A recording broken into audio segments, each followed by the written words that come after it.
자, 그리고 이제 두 번째 우리가 배우고 있는 건 이게 현재 이야기를 하고 있고요. 자, 여기 이제 건강하게 장수하는 법에 대해서 이야기를 하고 있고, 자, 첫째가 뭐냐면 적게 먹으라입니다. 적게 먹어라. 그래서 건강하게 더 오래 살 확실한 방법이라는 거죠. 그래서 지금 당장 수명을 최대화하는 방법이다. 그래서 적게 먹는 게 좋은 거고요. 그래서 열량 제한이 수명을 늘려줄 뿐 아니라 심장병, 당뇨, 뇌졸중, 암을 억제한다는 거죠. 네. 자, 그리고 열량 제한은 장수 계획만이 아니다. 활력 증진 계획이라는 거죠. 그러니까 적게 먹을수록 오래도 살고 활력 있게 산다는 얘기예요. 이게 참 사실 쉽지 않은 거잖아요. 근데 인생을 제가 살아보니까 뭐든지 살짝 부족한 듯이 하는 게 좋은 것 같아요. 그러니까 음식도 배 터지게 먹는 게 아니라 그냥 살짝 부족한 듯이 먹고, 그 다음에 인간관계도 내가 누굴 너무 사랑해. 근데 너무 사랑하기 때문에 그런 거보다는 사랑하지만 살짝 여백의 미를 두는 거죠. 우리가 그림을 그리더라도 꽉 차 있는 그림보다는 여백의 미가 있을 때 훨씬 더 그 그림이 더 좋아 보이잖아요. 근데 인생의 모든 영역이 인간관계건 뭐 음식이건 건강이건 살짝 부족한 듯이 그렇게 하는 게 굉장히 좋은 것 같고요. 그래서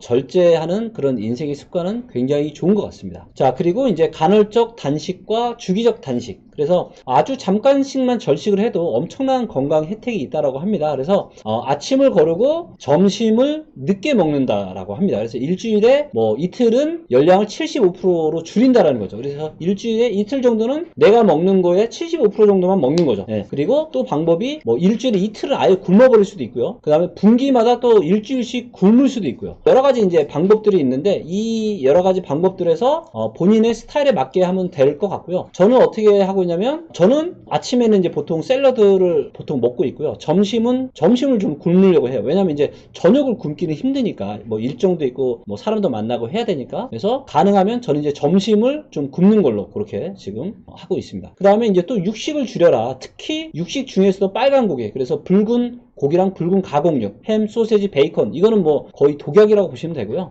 그 다음에 동물성 단백질을 식물성 단백질로 더 많이 대체할수록 온갖 질병에 따른 사망률이 굉장히 많이 줄어든다고 합니다. 이거는 또 다른 책에서 제가 이제 본 건데, 건강에 따른 등급이 있는데요. 제일 안 좋은 게 이런 가공육, 햄, 소시지 이런 거고, 그 다음이 소고기고요. 그 다음 안 좋은 게 돼지고기고요. 그 다음이 닭고기, 오리고기. 그래서 육고기 중에서는 그나마 닭고기와 오리고기가 건강에는 덜 나빠요. 네. 그러니까 가공육이 제일 안 좋고, 그 다음 소고기, 그 다음에 돼지고기, 이런 순으로 안 좋으니까. 그래서 가급적이면 닭고기와 오리고기 위주로 좀 드시면 좋을 것 같고, 그 다음에 식물성 단백질, 두부나 뭐 이런 것들이 있잖아요. 단백질 중에서도 식물성 위주로 대체할수록 훨씬 이런 질병에 따른 사망률이 줄어든다라고 이렇게 보여지고 있고요. 그래서 뭐 무조건 육식을 안 먹을 필요는 없지만 너무 많이 먹는 거를 좀 피하면 그렇게 좋을 것 같고요. 또 땀을 흘려라. 근데 대단히 충격적인 사실이 뭐냐면요, 달리기를 많이 하든 적게 하든 얻는 건강 혜택은 놀라우리만큼 비슷했다라는 거죠. 그러니까 이걸 뭐냐면, 달리기를 내가 뭐 1시간 2시간 꼭 해야 된다는 게 아닌 거예요. 그러니까 하루에 적절한 강도로 10분만 뛰어도 수명이 몇 년 더 늘어난다는 거죠. 이거는 사실 건강 관련한 책을 많이 본 저도 이건 좀 충격적인 이런 내용이었고요. 그래서 제가 마음 먹은 게, 내가 하루에 10분씩이라도 무조건 뛰어야 되겠다. 그 고강도 인터벌 운동이라고 해서 막 엄청 최대한에 엄청 제일 힘들게 했다가 좀 쉬었다가 또 엄청 힘들게 쉬었다가. 그래서 제가 요즘에 점심시간 때 제가 지금 하고 있는 게 뭐냐면, 점심을 안 먹든가 먹더라도 좀 건강식으로 먹고, 그리고 잠깐이라도 시간을 내서 가서 제가 이제 자전거 타기를 지금 하고 있는데, 자전거를 미친듯이 타는 거예요. 한 20초 30초 미친듯이 타잖아요. 그럼 다리가 엄청 아파요. 그리고 또 잠깐 또 몇 초 쉬었다가 또 미친듯이 타고, 그렇게 해서 잠깐이라도 이제 운동을 하고 와요. 이 책을 보고 나서 저한테 이제 새롭게 생긴 습관이고요. 그래서 잠깐이라, 여러분들 10분이라도 운동을 하는 게 굉장히 중요해요. 왜? 여기 나와 있잖아요. 달리기를 많이 하든 적게 하든 건강 혜택이 뭐다? 비슷하다라는 거예요. 운동이라는 게 오래 해야 된다는 게 아니에요. 하지만 힘들게 해야 된다. 그래서 10분을 하더라도 굉장히 힘들게, 그렇게만 하면 건강해질 수 있다.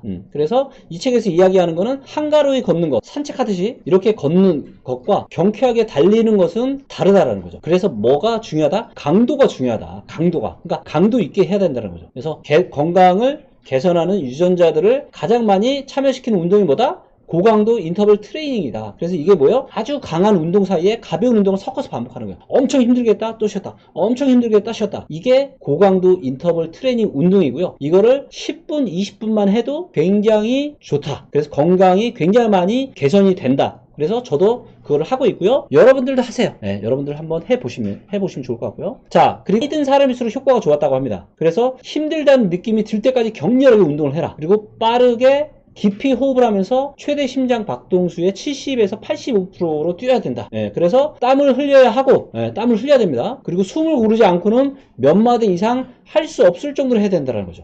제가 이 책을 보고 느낀 게, 제가 이제 산책을 하면서 한강을 이렇게 조금 빠르게 걸으면서 제가 귀에는 이제 전자책을 꽂고 전자책 들으면서 이렇게 한강에 걷는 걸 제가 운동이라고 생각하고 했었는데, 이 책을 보고 나서 알았어요. 이렇게 가볍게 한가하게 걷는 거로는 운동 효과가 별로 없다. 힘들게 진짜 힘들게 뛰어야 된다는 거죠. 그래서 제가 이 원리를 다시 한번 깨달았어요. 그래서 힘들어야 힘이 세진다. 우리가 이제 예를 들어서 내가 팔뚝을 내가 굵어지게 하기 위해서 아령 운동을 하는데, 아령 뭐 하나도 안 무거운 거 가지고 내가 아무리 알통 운동 해봐야 힘이 안 세지잖아요. 근데 어느 정도 힘이 들어야, 팔이 아파야 힘이 세지듯이 우리가 이런 건강도 할 때 달리기도 좀 빡세게 힘들게 해야 된다. 그래서 진짜 이게 참 모든 원리가 그런가. 인생도 너무 또 이게 평탄하고 힘든 게 없으면 그 사람의 인생은 너무 재미가 없고 그 사람 나약해지거든요. 근데 힘들어야 뭔가 인생의 시련도 있고 고통도 있고, 그래야 그 사람의 인생이 세지듯이 모든 원리가 다 비슷비슷한 것 같습니다. 그래서 이 책에서 또 이야기하죠. 그러면 단식도 좋고 운동도 좋은데 이 두 가지를 결합을 하면은 수명이 더 늘어나지 않을까.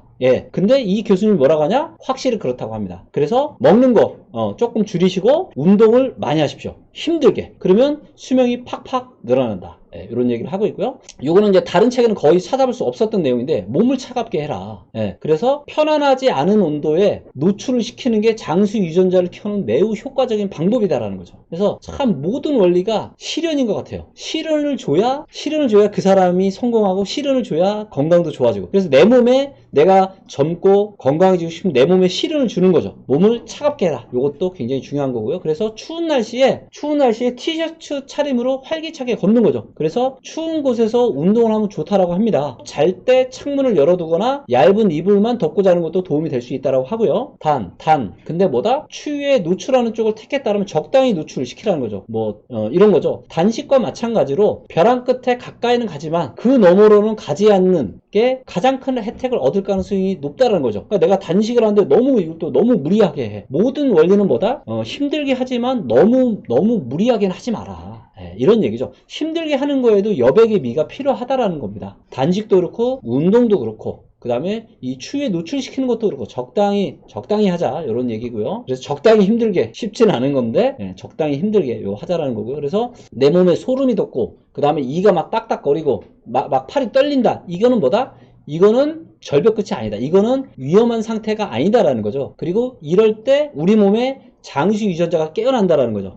저도 이제 겨울에 사실 밖에 나가기 싫잖아요. 제가 이걸 보고 겨울에 좀 반바지 반팔 입고 좀 나가줘야 되겠다, 이 생각을 제가 좀 했습니다. 혹시 이제 강남 쪽에 반바지 입고 달리는 애가 있으면 전줄 알고 계시면 될 것 같습니다. 자, 그 다음에 이제 사우나를 또 자주 하는 사람들, 그래서 일주일에 7번까지, 그러니까 거의 매일 하는 거죠. 이런 사람들은 일주일에 한 번 정도 뜨끈한 목욕을 하는 사람들보다 심장병, 급성 심근경색증, 그 다음에 전반적인 사망률이 절반에 불과했다는 거죠. 그래서 사우나를 자주 하는 게 건강에 또 굉장히 좋다, 이런 얘기를 하고 있습니다. 저도 사우나 완전 매니아입니다. 자, 그 다음에 이제 후성 유전적 경관을 흔들지 마라.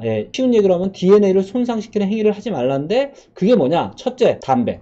저도 진짜 담배 제가 끊은 지 한 10년 가까이 이제 돼가는데, 진짜 지금 생각해보면 끊고 나서 이렇게 건강이 좋아져 보니까 왜 담배를 그렇게 제가 못 끊었나. 제가 그렇게 담배를 끊으려고 이제 그렇게 노력했는데 못 끊었었거든요. 근데 정말 여러분들, 만약에 제가 담배를 못 끊었다, 제가 장담합니다. 제 인생은 그때나 지금이나 변함이 없었을 거예요. 진짜입니다. 근데 그나마 제가 인생이 성장하고 발전하고, 제가 연봉도 많이 받았었고, 저 스스로 꾸준하게 업그레이드 시키고, 제가 스타트업도 하고, 투자 유치도 받고, 여러 가지 그나마 계속 성장하고 발전할 수 있었던 가장 첫 번째 단추가 뭐냐? 담배 끊는 거였어요. 제가 자신있게 말씀드려요. 여러분들, 담배 끊으면 여러분들의 몸값이 5배, 10배 올라갑니다. 올라가요. 10년이면 5배, 10배 올라갑니다. 그리고 담배만 끊어서는 안 되고, 담배 끊고 독서와 운동으로 내 소프트웨어 하드웨어 올리면요, 여러분들 몸값이 5배, 10배 올라가고, 인생의 행복도는 10배, 50배, 100배 이상 올라갑니다. 진짜예요, 여러분들. 저는 자신합니다. 그래서 담배 무조건 끊으시고요. DNA가 여러분들 손상이 돼요. 안 좋아지면 진짜 이거 그냥 여러분들한테만 영향을 끼치는 게 아니고, 여러분들이 DNA에 영향을 끼친다는 건 여러분들의 자녀, 여러분들의 손자까지 다 영향을 미치는 거예요, 이게. 그러니까 여러분들한테만 해당되는 내용이 아니다라는 걸 명백히 아시고,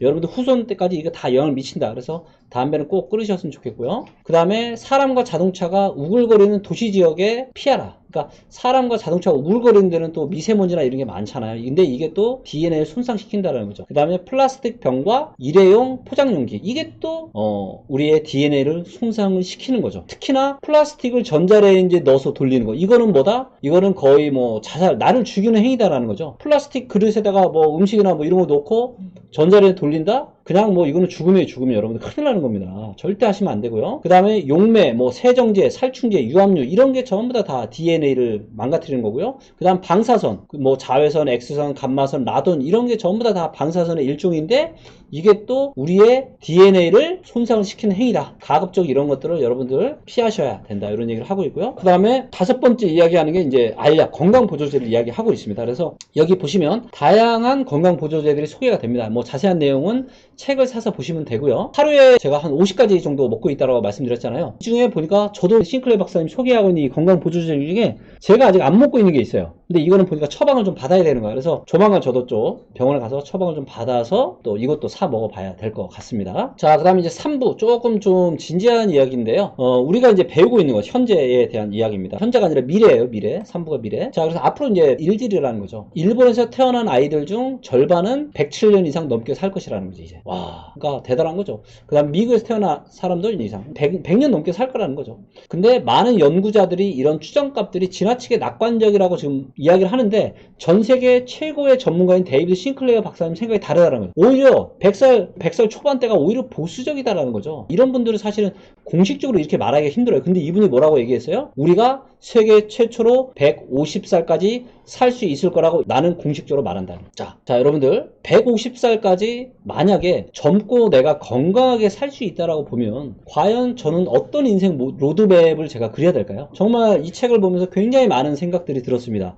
150살이면은 저 아직 애기예요, 애기. 네, 아직 지금 갈 길이 지금 100년 넘게 살아야 돼요. 인생의 로드맵을 다시 한번 그려봐야 되는 시기가 온 것 같고요. 우리는 인간 존재를 의미하는 기존의 이제 모든 개념이 완전 뒤엎어진다는 거죠. 이 바로 직전에 와 있다. 이런 얘기를 하고 있고요. 이 책에서는 진지한 질문들을 좀 던지고 있습니다. 인류의 수명 연장은 진짜 옳은 건지, 인류의 어떤 종말이 임박했다는 경고, 그 다음에 장수가 정치에 어떤 초래할 이런 여러 가지 문제들, 그 다음에 위태로운 사회 보장 제도들, 그 다음에 갈수록 심해지는 부와 수명의 양극화 등에 대한 이런 이야기들도 많이 하고 있고요. 그래서 사람들이 80세나 90세, 100세까지 일하는 쪽을 선택을 할 때 우리 경제가 작동하는 방식이 근본적으로 바뀔 거라고 이야기하고 있고요. 우리는 수명이 늘어날 때 과연 우리는 시간을 어떻게 쓰고 싶어질까? 굉장히 많은 생각들이 듭니다. 그리고 친구들과 가족을 생각해봐라. 당신 인생의 마지막 10년, 20년 동안을 당신을 육체적, 정신적, 경제적으로 돌보는 일로 사랑하는 사람들을 불필요하게 고생시키고 싶은가? 이제는 그럴 필요가 없는 세상이 왔는데도 준비 안 해서 나를 제대로 관리 안 해서 그렇게 하면은 진짜 이게 얼마나 이게 여러분들 이거는 사랑하는 사람이 아니지 이게 왼수죠. 왼수예요. 이게 오랜 간병에는 효자 없다 그러잖아요. 이제 하루 요양원에서 이제 한번 자원봉사를 한번 해보라 이거죠. 그래서 이거를 한번 경험하고 나면 노화 관련한 문제들에 맞서서 싸울 수 있음에도 하지 않는 것은 굉장히 무책임하고 이거는 잔인한 짓이라는 내 말에 동의를 할 것이다 라는 말을 우리 데이비드 싱클레어 박사님이 하고 계십니다. 정말 많은 생각들을 들게 하는 책이고요. 진짜 세상은 빠르다라는 말로도 부족할 정도로 정말 미친듯이 빠르게 발전해서 SF와도 같은 이런 세상이 오고 있고요. 출산율은 줄어들지만 사람들이 더 건강하고 더 젊게 오래 살 수 있는 세상이 오고 있고요. 이것들과 더불어서 정말 급격하게 발달하고 있는 자율주행, 3D 프린터, AR, VR, 5G, 로봇, 인공지능, 바이오테크 등의 다양한 기술들이 사회, 경제, 부동산 시장에도 엄청난 진짜 많은 영향을 미칠 걸로 저는 판단이 되고 있고요. 변화의 속도가 너무나도 지금 빠르게 변하고 있는 만큼 이것들을 잘 따라가고 미리 준비한 사람들에게는 엄청난 기회가 있을 거고요. 하지만 아직도 구시대적 패러다임에 젖어 계신 분들한테는 실현의 시기가 펼쳐질 것 같습니다. 자, 10년 뒤에는 30대 초중반으로 보이는 저 리치 톡톡을 준비를 좀 해야 될 것 같고요. 나이를 먹어가면서 진짜 이제는 경제적, 정신적인 것뿐만 아니라 신체적인 외모와 능력도 최상으로 끌어올릴 수 있는 진짜 완전 환상적인 시대가 오고 있습니다. 네, 모든 분들 화이팅이고요. 진짜 여러분들 이런 환상적인 시대를 잘 맞이하셨으면 좋겠고요. 자, 그 다음에 이제 또 질문들을 많이 주셔가지고, 아니, 그러면은 그렇게 건강보조제 많이 먹고 있는데 소개 좀 시켜줘라. 그래서 이제 제가 먹고 있는 것 중에 탑 10 정도 제가 해서 글을 올렸고요. 그래서 이 내용은 네이버에서 이제 톡톡이나 리치고 이제 블로그 치시면 제 블로그에 건강보조제로 뭐 이렇게 검색하시면 이제 바로 나옵니다. 그래서 탑 10 필수 건강보조제와 구입 노하우까지 제가 넣어놨으니까 보고 참고하시면 좋을 것 같고요. 정말 여러분들 건강이야말로 가장 인생에서 가장 중요한 겁니다. 그래서 정말 최고의 멋진 시대가 오고 있으니까 멋진 인생 잘 만들어 가시기를 여러분들 기원하면서 오늘의 영상을 마치도록 하겠고요. 오늘 내용도 좋으셨다면 좋아요와 구독 그리고 알람 설정까지 부탁드리겠습니다. 감사합니다.